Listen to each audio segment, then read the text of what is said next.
राजदरबार हत्याकाण्ड नेपालकै इतिहासको कालो दिन र रहस्यमय फाइल के फेरि खुल्न जाँदैछ।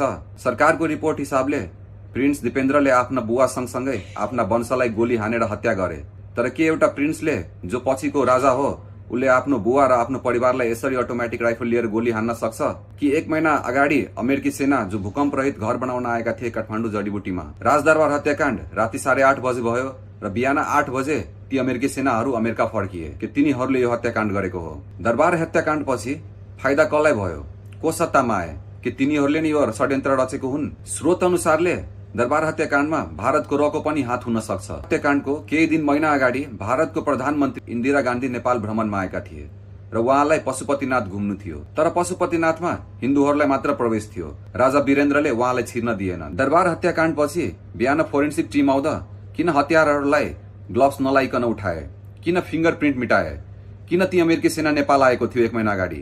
किन त्यो दरबार हत्याकाण्ड पछि नै बिहान आफ्नो देश फर्किए? तपाईहरूलाई के लाग्छ?